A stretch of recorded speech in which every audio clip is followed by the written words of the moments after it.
À 10h30, c'est l'heure de se tourner vers le spécialiste du CAC Futur, Eric Seban, chez Perceval Finance Conseil. Bonjour Eric. Bonjour.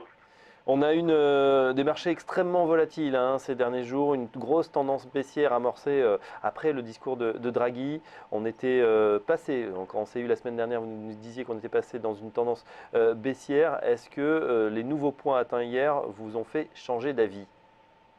Non, non, non, non. Rebond technique avec encore une position ouverte très acheteuse. Hum. Donc beaucoup ont été liquidés lundi, mais il en reste. Et donc le rebond d'hier leur a donné un sursis. Alors peut-être que ce rebond va poursuivre, mais bon, avec quel relais, je ne sais pas. Hum. On est à 3 jours de l'échéance. Bien sûr, il y a le FOMC ce soir, mais il y a l'échéance dans 3 jours. C'est la fin de l'année. On ferme les boucles. Je ne vois pas tellement les gestions se précipiter à l'achat en ce moment.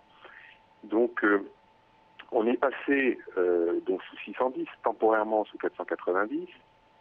Donc là, c'est la dégradation marquée qui était mise à ce moment-là. Le rebond nous amène hier au-dessus de 610, oui.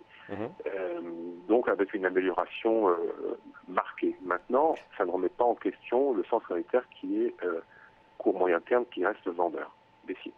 Très bien. Donc du coup, on met à profit plutôt les rebonds à la hausse pour continuer à shorter le marché. C'est ce que vous visez comme stratégie? Oui, oui, oui. Alors, bien évidemment, si on fait abstraction de cette journée particulière, parce que il y a beaucoup de pression technique, on le voit, c'est les amplitudes que l'on remarque sur le marché. Donc, avec de la prudence, toujours pareil, des petites positions, comme en ce moment, d'ailleurs, depuis maintenant une quinzaine de jours, on est méfiant parce que vous voyez bien les amplitudes que l'on a dans la journée. Donc, à partir du moment où on prend une position, que ce soit à l'achat ou à la vente, il faut être bien clair sur le stop et puis pouvoir supporter. Les stops sont forcément un petit peu loin, si on n'est pas de façon stratégiste, évidemment. Si c'est un calcul mathématique, c'est autre chose. Mais nous, on travaille purement le prix, donc c'est purement chartiste. Et donc, par conséquent, on a des stocks qui sont éloignés.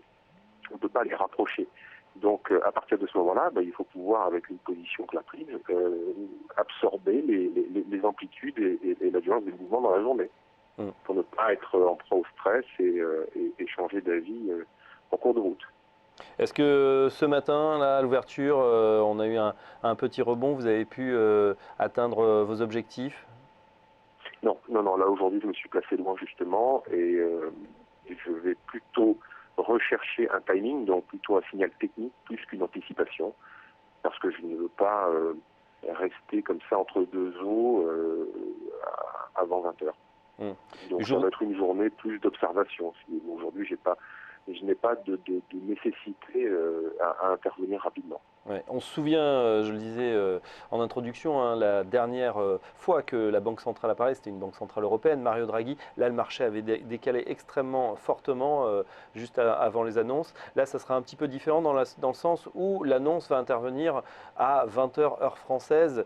Alors évidemment, on peut toujours traiter le CAC futur. Est-ce que ce sera votre cas, Eric? Pardon, je n'ai pas entendu la fin de votre phrase. Je disais que la décision de la Fed va intervenir à 20h.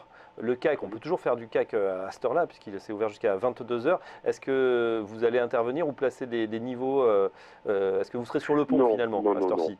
non, non, non. Où la journée de trading est terminée?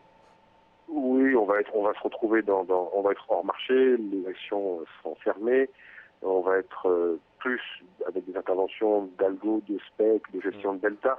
Donc, non, pourquoi à 20 heures? Bon, voilà, c'est la journée est terminée, je serai avec mes enfants, je ne vais pas m'embêter à ouvrir les écrans et tenter de faire quelque chose. En plus, pendant un événement important, c'est pas vraiment ma façon de prévision de travailler. Donc, soit j'arrive à réaliser un écart dans la journée, c'est très bien, soit je ne fais rien, c'est très bien aussi. Ouais. Et donc à ce moment-là, partie remise pour demain, c'est bien ça? Oui, exactement. J'attends Parfait. des heures un peu plus claires comme beaucoup.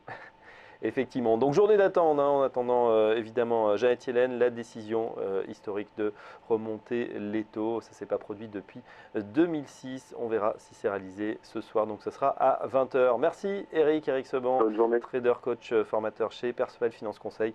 On vous retrouve mardi prochain. Dans un instant, la suite et on sera en compagnie de Nicolas Chéron, le stratégiste de CMC Markets. A tout de suite.